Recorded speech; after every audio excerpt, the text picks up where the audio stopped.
Welcome to Clutching Our Pearls. I'm Marie Hale. And I'm Susie Shattuck, and we are your hosts. Ladies and gentlemen, this is a podcast of the revolution, forged from the social, economic, and domestic upheaval that was 2020 and now 2021, and however damn long this thing goes. As a single mom and an entrepreneur, I saw people of every walk of life grieve and lose the things that they thought would always be there.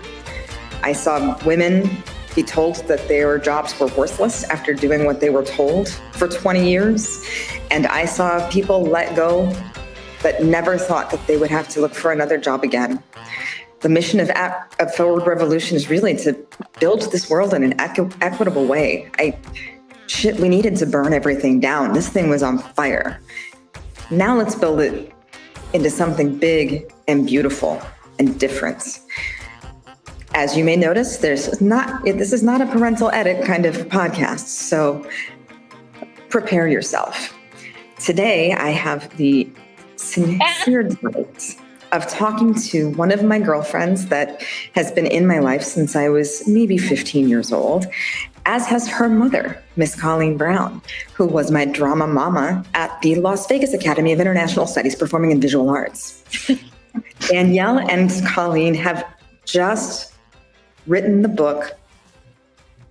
I'm so excited. Veggie Tales, Memoirs from Down Under. And today we are talking about the journey of the V, the stigma, the power, and the glory of the FOOF. Danielle Goss, IBCLC, is an advanced practice international board certified lactation consultant, women's health educator, author, and most importantly, wife and mother to two spectacularly strong young women. She has published articles in many health journals, but none of them are as fun as Veggie Tales. Of course, over her 17-year career, she's assisted in numerous births and helped educate thousands of women about the birth process, parenting, breastfeeding, and the needs of their infants, which, if I remember my hospital stay with Lily, it's mostly don't shake the baby. She's had the unique opportunity to work as a lactation consultant, both in a hospital setting and for 4 years in a pediatric office.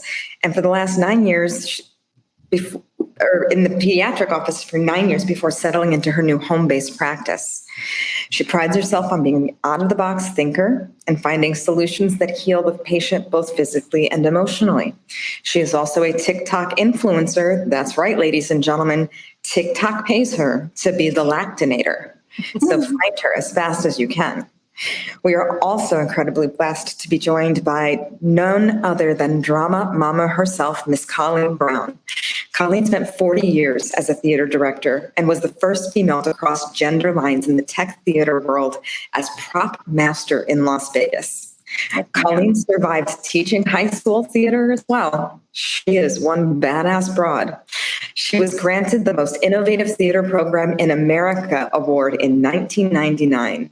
And today she is enjoying her sophisticated adult community with her dazzled canes for every day of the week and rocking her rainbow hair. Welcome, welcome, welcome to my gorgeous panel. Thanks for having us. Hi. Thank you. This is really exciting. I can talk over you, Danielle. I'm your mother. Okay. We typically let drama mama do what she Never wants. mind. Hi. So, first of all, I have to know, not many mothers and daughters write books about their vaginas. Exactly how does one begin this process? And how drunk were we when we came up with the idea? So mom, I'll take this one. So about 8 years ago, we were at a rooftop bar in Laguna Beach having mimosas, and a lot of them. And we have always had the open relationship of vagina was like a dinner table word for us, right? So it was never awkward. And we were talking about experiences and with women. And all of a sudden, mom's like, oh my stars, we need to write a book about our hoo-haws and all things women. I'm going to go forth and start interviewing. And then it got put on hold until quarantine. And I'm like, you know what? Let's do it. And we got such an awesome opportunity to grow together, interview my kids now that they're adults, and just different tracks of life. But yes, we were a little tipsy. So is it a multi-generational hoo-ha anthology? Yes, I love that. It is. Yeah, go ahead, Mom. I was just going to say, multi-generation. For instance, when I asked my mother about the facts of life, she handed me this really beautiful blue pamphlet with the Virgin Mary praying to heaven, and it said nothing about sex. So that's how it was back in my age. And actually, a person that really got me totally out of my shell was Sister Regina Marie. That woman was a pioneer and later left the nunhood. And that might have been because I gave her a fifth of vodka. Anyway, that's why. I have a feeling you've ushered many a soul into the brighter sides of life. Oh, yes, including into our stuffing at Thanksgiving. You know, she didn't want leftovers, so we had a little Mary Jane visit our Thanksgiving. Okay, back then it was in baggies, and it was 4 fingers, and so I used it all in the stuffing for the adults, but I made a little stuffing for the kids. And I have to say that was the first Thanksgiving. There was no turkey left over, and all the pies were gone. And this is like 45 people, 40, like at least. Oh my God.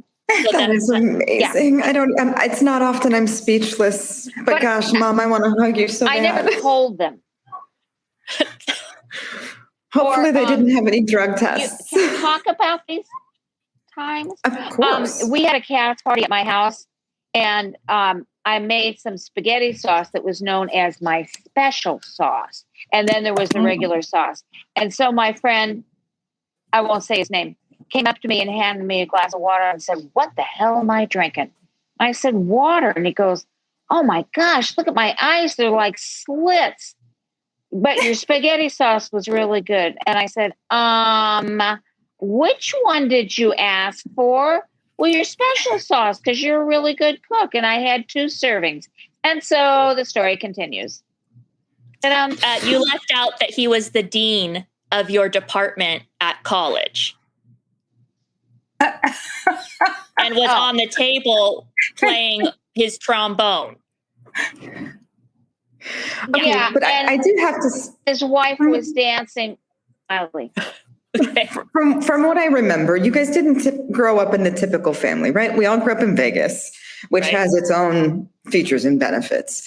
But Dad was a mime. Unfortunately. It's true. Mom was a theater teacher. I know my dad Dan- kept saying, "You're marrying a mime, a mime." That's fair. That's fair. The only question is, did he ever shut up when you wanted him to? Oh God, I wish. I swear he's the reason I'm afraid of clowns, honest to God. Like that's the first face I saw. Like what in God's name would I be like? There's a picture of him holding me as a baby and I have the what the fuck face as a baby. Like that, I mean, white face, the red lips, the whole thing. Like That sounds terrifying. oh, it's awful. I'm going to send you all the picture. It's awful. Awful. So, with having such an open family, when was it that you noticed that there was a real need for more conversation about the vagina? Well, I think Well, people it's interesting. didn't like to use that word. We have 215 alternatives in our book, by the way, for the word vagina. You have bum trinket. Bum trinket is my favorite. We do, along with so many others. my I did wrestle the help of my 19-year-old and her boyfriend as we came up with some of these, but it was a hoot. Now, anyway, to answer your question, so I, of course, grew up in Theater Vegas, what have you, where it's just normal. Like, I mean, I grew up with showgirls in my house. So breasts and boobs were just awesome. And always, like, it wasn't weird. You know, we had gold lame G-strings being made for my sister. So that she went to show and tell. You can hear that story in the book. But yeah. So we realized growing up, it wasn't foreign to me at all. And I remember going to school for a with my theater scholarship. And then when I got married and decided to, make a baby, I remember being in my Lamaze class going, oh my God, I can totally do this. This is a monologue about vaginas and uteruses and placenta and all the things I love. I'm totally doing this. So that's how I steered into medicine, and found that just like Mom had open conversations with me, I think I don't remember ever not knowing about vaginas, penises, all of it. Sex was just something that you talked about on a regular basis because it's normal. It's a normal thing to do. So I raised my kids the same exact way. And what's beautiful about that is that I've been able to pass down that generational blessing that my mom sent to me. And now I'm able to pass on to my kids, and they're safe. I'm their Google. We're in an age of, they have technology at their fingertips. It's not like when we grow up, if they don't get the answers, they're going to look for it somewhere. And I would much rather them hear it from me.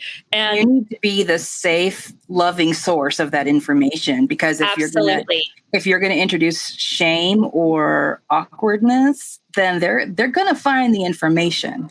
Exactly. Absolutely. Or you can point your children to the book Veggie Tales by Danielle and Colleen Brown. And I think, there's... And the names have been changed to protect the innocent. Okay. That was it. How innocent are they really? Yeah. Oh. And so one of the things that I've always found incredibly interesting is, all of the shame is always laid with the women, right? That we are the recipient, that we are the ones that are supposed to say no, deal with the consequences for the rest of our lives, that somehow if something happens that shouldn't happen, it's all our fault. With so much pressure on us just for being the ones that can create life. Hello. Mm-hmm. How do we take that and use that to either turn it around or remove its power so that we don't lay that on our girls anymore? I want to answer this one from being the high school teacher, that I was very open in my classrooms. Parents probably would have died. And if they wanted to know a question, I'd say, is this Mrs. Brown the teacher or just Mrs. Brown? And if it was just Mrs. Brown, I could go ahead and let at it. But just for things, we as girls, we come in with these little cutoff tops and our booties hanging out. And we go, oh, we look so cute. And they're sitting there. And I said, you guys, the guys next to you aren't saying, oh, how cute. They're saying, I want to jump your bones. And they were like, oh, really? And the guys were like, oh, and in empowering the kids, especially women, that they had an open door with me. The only time I would say anything is if they were doing drugs or if they were pregnant, and I would go with them to their parents to let them know. But it was also empowering them. They didn't have to let the football players say, I love you, and then leave you the next morning. That they were in charge of their bodies. That unlike Danielle, I can't always say they're the most prettiest thing, but that's because I'm older. Vaginas are awesome. They're gorgeous. All of them. A lot. Yes. Okay. Yes, they do. I have to tell a story. I don't know if she'll care or not. Oh, okay. Unfiltered. Go for it. Drama mama, hit it. Okay. What? So I'm single, and Alyssa said to me, do you ever want to get married again? And I said, no, I don't. I like living by myself. And she said, well, if you don't have sex, does it shrivel up like it's going to die? And I said, No, Alyssa, it stays functional. I just choose not to use it, which she thought was totally weird. That was just out of left field. Okay. No, I choose not to use it. Yeah. She can sit still and have fun all by herself. It is okay. Yes. I think too, with you're talking about just the comfortability of when you're talking about the shame, I have an interesting perspective on that from a generational thing. I always tease that when I got married, it was like the Addams family married into Leave It to Beaver. And so that side of the family is very reserved. Like they didn't talk about sex. They had to learn it on their own. Like they just hoped you figured it out along the way. So not me, right? And they're a little taken back by the fact that I actually wrote a book like this because it's so taboo and shameful. And it actually lit a fire under me because I was ready to just be like, no, we have to make this normal because there's absolutely nothing wrong with what our bodies are capable of doing. That's why we were created. And there's power behind the ability to function with strength and multitask and, do what we need to do to create life, for crying out loud, and then go through unfathomable pain to birth human beings and then continue to multitask and hold the whole life together. So it has to be celebrated. It has to. Right. And in your research and in the conversations that you've had, what is your hypothesis on why it has been used as such a point of shame and as a way to oppress? That's an excellent question. I think it's totally the men. Well, of course. Obviously. Because, they have oppressed us. We didn't get the vote until 1920. And even at that, it was like frowned upon. And it was always the woman's fault if she got pregnant. The guy could go away and hump his life through life. I don't think this is in our book, but it was in a private school and the girl got pregnant and they were going to kick her out of school. Well, me being the quiet person that I am, went right to the principal and the school board. I said, so you're kicking her out? What about him? I mean, it took two. And they said, well, he's not going to show. I said, no, but everybody can know it's him. Well, who would tell them? Me. Oh, so she got to expand her uniform and stay in school until she graduated. Huzzah. And that's incredible. And I think it's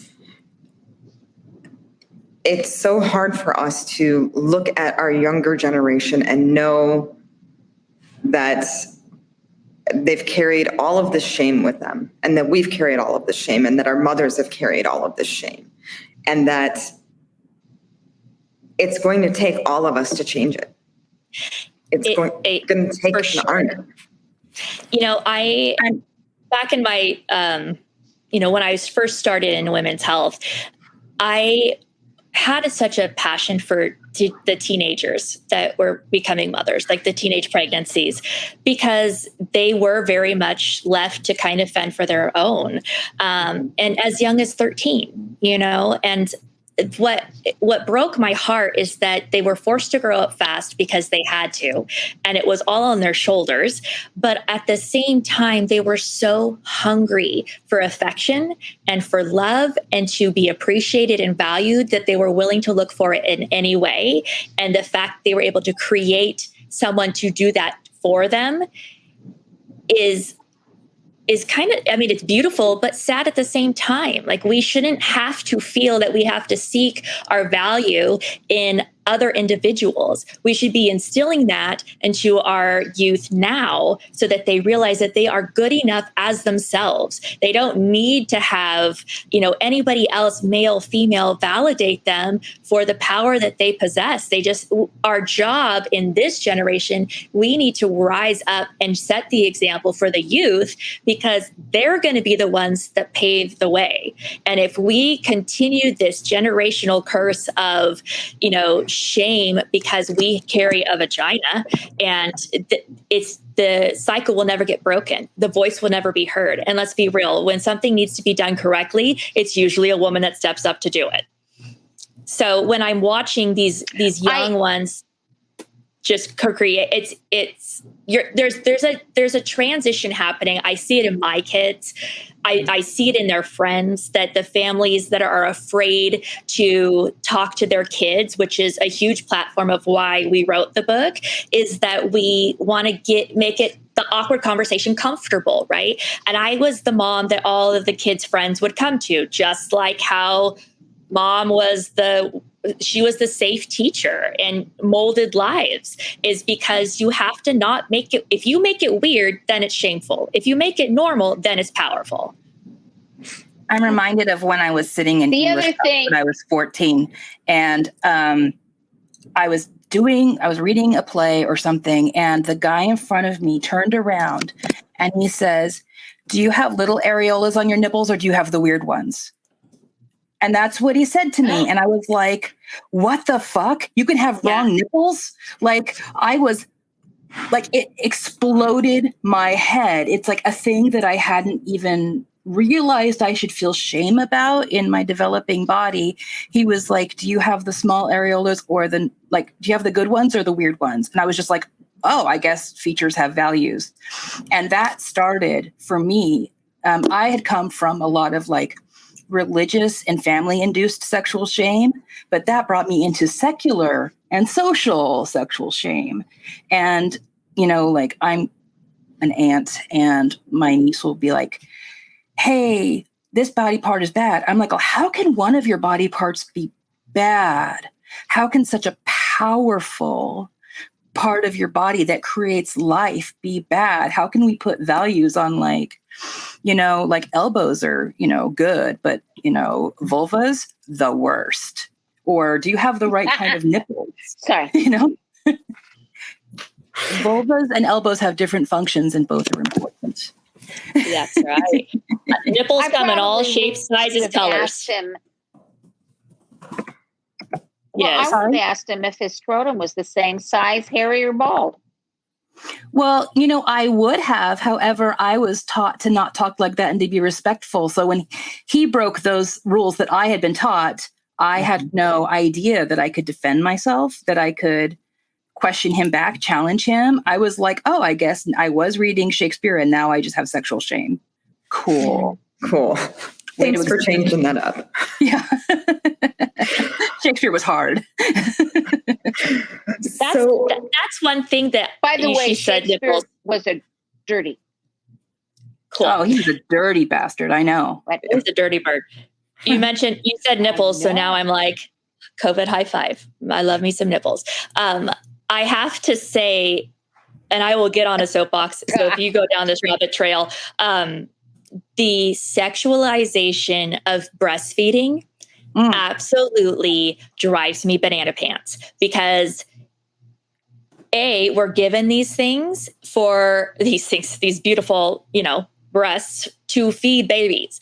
And it absolutely, I can't tell you how many times TikTok had banned a video of mine because it's a beautiful picture of a baby breastfeeding or explaining how to properly do that. But it's cool that the 12-year-old dudes are out twerking. That can stay on. That's all right. But, showing how we feed humans. And they always get appealed. But it blows my mind that because of how we've been raised, breasts are looked at as a sexual thing, which, yes, they can be. And guess what? When you're breastfeeding, they will spray. We leak out of every orifice of our bodies, and we are women. But they're there for a purpose. So if we need to cover up, then I kind of want to be standing in front of Carl's Jr. handing hot blankets to all the dudes that want to eat a hamburger. Mm-hmm. Or you can just be like, oh my God, that's so hot. Look at him eat that bread. You know, you could like really sexualize how they feed themselves. Yes. Yes. Like, oh, I love how you open your mouth. Yeah, what a pretty mouth you have. Mouth. What a creepy thing. So one of the things that I absolutely found incredible about the book that you wrote together is that there were no holds barred. Danielle, you talk about your wedding night and the fact that you waited and that it was everything you had ever dreamed.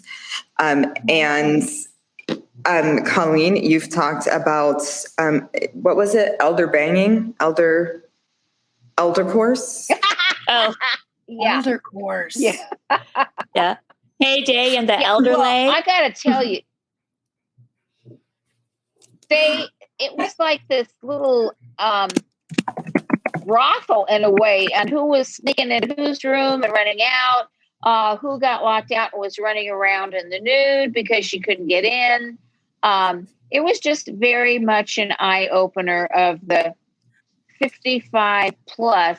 And I don't think we put this in the book, but there was a couple getting married. He was 92 and she was 88. And in lieu of gifts, they asked if they could have money at this hotel so that they could enjoy their nights together. Which my first response was, ew. But then the other one was, hot dang, they're still doing it. Go for it. That's amazing. Danielle, I would totally contribute. No, I just think it's amazing. Like that they're still willing.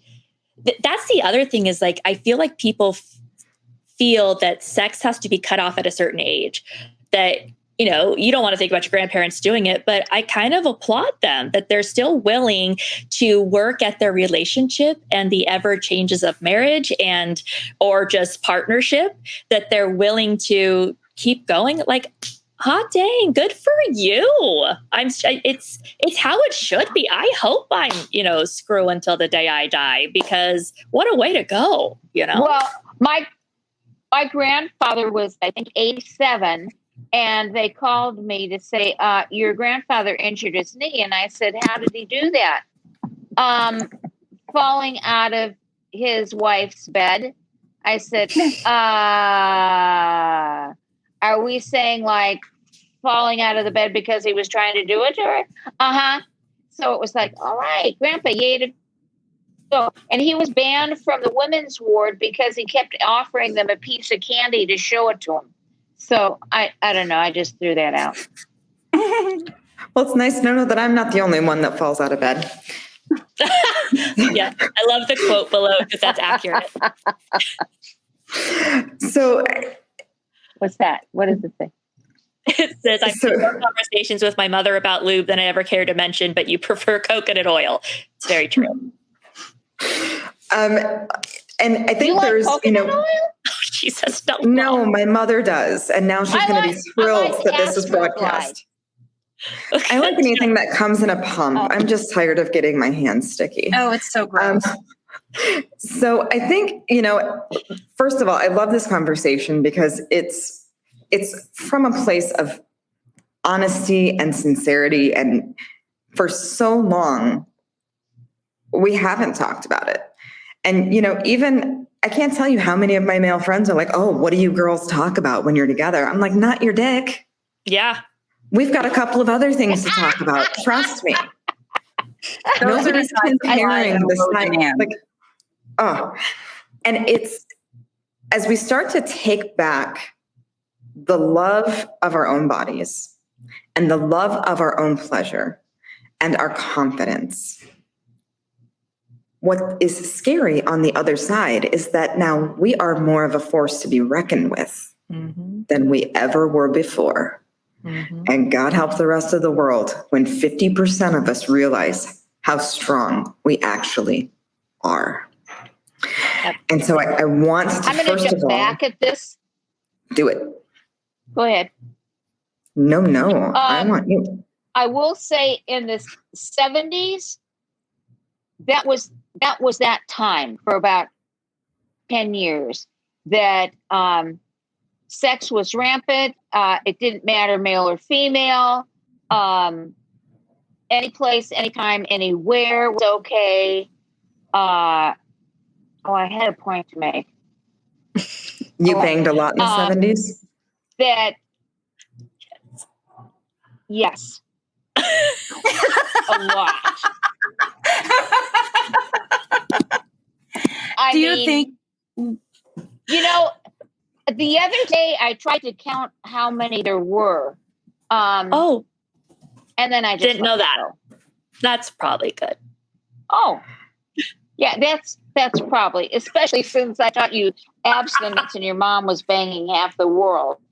So, and that was one of the things, you know, in a class, they'd say, well, if you just met him, would you go have sex with him? I said, well, yeah, he's pretty cute. And that's the way it was. We had a commune, but not the sex commune. We had a theater commune where we all did plays, but I did know people in the sex communes. They were just different. Everything was love. Well, but I think we rebel, right? The pendulum swings. We go from a puritanical society to one that is more free and loving, and then we swing back the other way. And I don't know about you guys, but like, I'm tired of the political whiplash, because that thing swings back and forth so hard that it might just knock my head off one day. But we've got to stop swinging when it comes to the value of the female body. Mm-hmm. And the way that people believe that they are permitted to have a fucking opinion. I don't care if I had gained weight or lost weight. I have always found it inappropriate for people to comment on my body. And Danny, you remember me as a kid. I was all nose and tits. Like, there was nothing in between. That's just what showed up. And I found it horrific when people would talk about me. Mm. I would love to see us get Danielle, on the other hand. Go ahead. Danielle was praying to the booby fairy. Oh, yeah. She's not, I still am, you know. I think I actually gave you one of my bras that I outgrew in 7th grade. You did. You totally did. Because I couldn't find one that fit my little bitty bitties, my bee stings. But I think what you're saying, Maria, is so true. I think I was 38 before I realized that my sexual pleasure was mine and not for somebody or about somebody or a performance. Mm-hmm. Mm-hmm. And women shouldn't have to fake it. I said that to some women and they're like, oh shit, that's true. It's like the fact that it's not the default thought that our bodies are ours. You know, thank you for saying that. Pussies are ours. I am so stoked you just said that, because something that I hope my girls follow, and it's always bothered me, why in the hell are women faking their orgasms, for starters? Because if he can't, then he gets some ego. Like, if he can't figure out how to screw right, then he needs to up his game, right? But here's the beautiful thing. We get the amazing talent of multiple orgasms, which they can't do. But I'll be hell-bent that if I'm not getting the receiving end of that, dude, fix it. I'm not going to sit there and give you a moan and a groan because you think you're good at what you're doing. Let me show you a thing or two. I have 100% faked orgasms because I was taught, I grew up in a very strict religious world, and I was taught that I was a vessel for men's pleasure. My sex talk from my mom was, you're going to have sex with your husband after you're married, and when he's done, you'll have what's called an orgasm. It goes like this. Huh. And that was my expectation. And then... I'm sorry, I shouldn't laugh. No, you should laugh. You should also cry. It's both, you know? But it's like, that was my expectation. And so when it wasn't until I had sex with a woman for the first time that I was like, oh, that's what sex is about. That's how it's supposed to feel. It's supposed to be this amazing circle of energy that I just didn't get with a cis guy. And can I just give us a moment of us waiting for orgasms? Yes. But here's the thing, and guys, you both are two of my favorite humans on earth, and I could talk to you forever. And Susie, you know, we just go on. But I want to bring this into a point here. Feminism has taken a 40-year hit. In pay equality, we have regressed 40 years in the past year. If we let that happen to ourselves psychologically, if we take our foot off the gas for 2 seconds, there is someone waiting to take away all of the victories that Colleen won for us, and that Susie has won for us, and that Danny has won for us, and that we have won for us. Take it. I'll take it. And we're not going to let it happen. This is the time to be fastidious, to celebrate the women in your world, to lift one another up as we all continue to climb. And climbing doesn't look the way that it always had to. You don't have to go into the career that your parents thought that you should go into and spend the 20 years working your way up the ladder. There is another way, and it is big and it is beautiful. And if you're lucky enough, you get to share it with your mom. Danny and Colleen, I love you both so much. Thank you for being here today with us on Clutching Our Pearls. I'm going to give us a little outro, so Drama Mama, give me a minute. Okay. Please, everyone, make sure that you follow Danielle Goss on her social media, on TikTok at Lactinator, Instagram at Danielle Goss. That's GAUSSIBCLC, and Instagram at Vagitales. Check out our website, Just Breastfeeding. And if you haven't already, please join us at our member portal. The link is in the description, and it's at fwdrevolution.com, where you can interact with other revolutionaries, find amazing resources to craft the life that's right for you, attend fun and exclusive events. Speaking of which, on July 27th, Robin Athley is going to be speaking about the ultimate power of vulnerability, leadership, parenting, and being real. And on the 29th, Marie is joining a virtual panel with the controller of Illinois. And Marie, can you just give a little bit on that? Because I can't say it like you can. So if you have not heard of Susana Mendoza, this 5'2" bottle of dynamite has gotten Chicago $13 billion out of debt, and down from a 2-year pay to a 30-day pay. Badass. She is a badass. We're also going to be joined by the CEO of the YWCA Chicago and the first female CEO of the YMCA. We just found out today that we'll also be being joined by one of the leaders of Comcast as we talk about childcare, the linchpin of the workforce. This is on the 29th at 1 p.m. Please make sure that you're there to watch it. We are going to be talking about changing policies and changing perceptions. And these are conversations that need to be had in bigger and bigger forums. And the last piece that I want to toss in there is we are incredibly thankful to our sponsors, Safety Chicks, who is a 30-year-old woman-owned janitorial safety and industrial supply company. I'm in their offices as we speak. And as always, Troy Technologies. This revolution started out as my dream. And now I believe that it's a dream that I can bring hundreds and hundreds of people on to reclaim their lives, to stand in their own skins, and to be proud of the vessel they were born in and the women that have loved them along the way. I have loved each and every one of you women for a very long time. Thank you for blessing me with your time. Susie, thank you for being an incredible co-host. To our podcast community, please make sure that you leave comments, share, and tell fucking cool people about us because it helps a lot. Thanks again, and we'll see you next time. Clutching Our Pearls.